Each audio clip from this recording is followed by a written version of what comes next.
of people. Okay.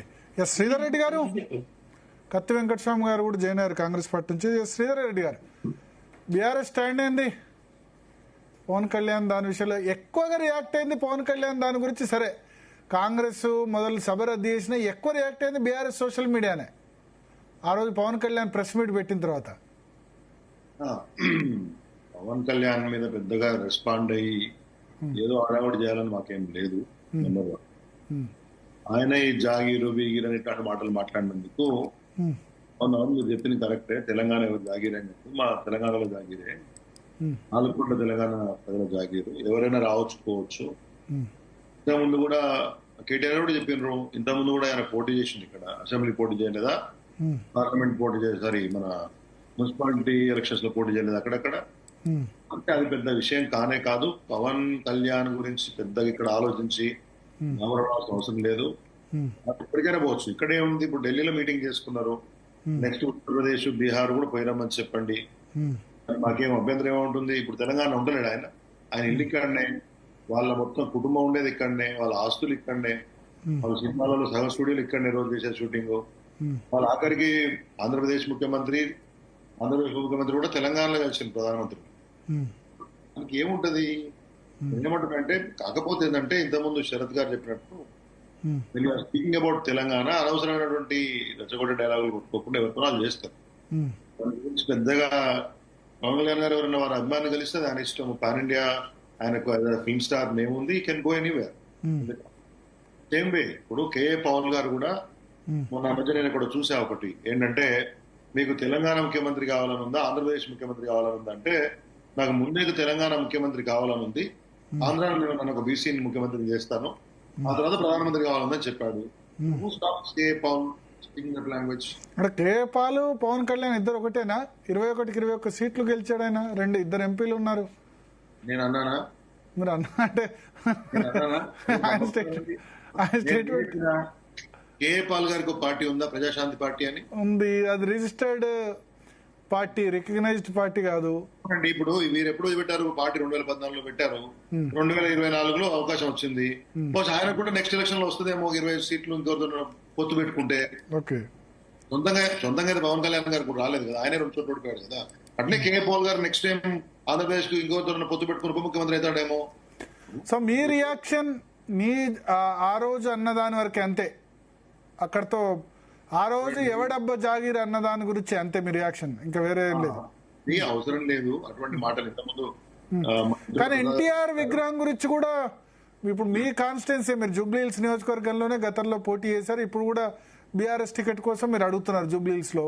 మీ కాన్స్టిట్యున్సీలోనే ఎన్టీఆర్ విగ్రహం Revanth Reddy ఆవిష్కరించతోటి issue start అయింది. ఇప్పుడు ఎన్టీఆర్ గారు మహానాయకుడు, నటుడు, మాజీ ఉమ్మడి రాష్ట్రానికి మాజీ ముఖ్యమంత్రి, వారికి ప్రపంచవ్యాప్తంగా తెలుగు వాళ్ళ అభిమానులు ఉన్నారు. ఆల్రెడీ వారికి అతిపెద్ద మా సమాధి ఉంది అక్కడ. తర్వాత మా దగ్గరనే ఇంకో దగ్గర కళ్యాణ్ నగర్ లో కూడా ఇంకొక విగ్రహం ఉంది. ఇంకోటి పెట్టారు. నేనేమంటున్నానంటే, సరే విగ్రహాలు చాలా పెడితే ప్రజల్లో చాలా గుర్తింపు ఉన్నట్టు, లేకపోతే ప్రజల్లో ఎక్కువ గౌరవించినట్టు ఎవరన్నా అనుకుంటే చాలా మందిని పెట్టొచ్చు. దాని గురించి ఏమంటే, ఇప్పుడు ఇవన్నీ గురించి పెద్దగా మేము వారు పెడతా అని చెప్పారు, పెట్టారు. ప్రభుత్వం ఉంది, దానిలో పెద్ద మనము వద్దనేది ఏముంటుందండి. అల్టిమేట్లీ తెలంగాణ ప్రజానీకానికి సంబంధించి ఇవన్నీ కడుపు నింపుతాయా లేదనేది మేము చూస్తాము. ఇంతకు మిత్రుడు సుభాష్ చెప్తుండో, ఆ డొనాల్డ్ ట్రంప్ పేరు ఏదో పెట్టారు, ఆ యుఎస్ కాన్సులేట్ పక్కన ఉన్నటువంటి దానికి అని చెప్పి. డొనాల్డ్ ట్రంప్ అదే ఇంతకంటే పెద్ద ఐడియాలజికల్ బ్యాంక్రప్సీ ఉంటుందా? అది ఎవరో ఒక ఆయన అమెరికా ప్రెసిడెంట్ పేరు ఇక్కడ పెడితే తెలంగాణ వస్తుంది, హైదరాబాద్ లో పెరుగుతుంది, ఎట్లా అభివృద్ధి చెందుతుంది?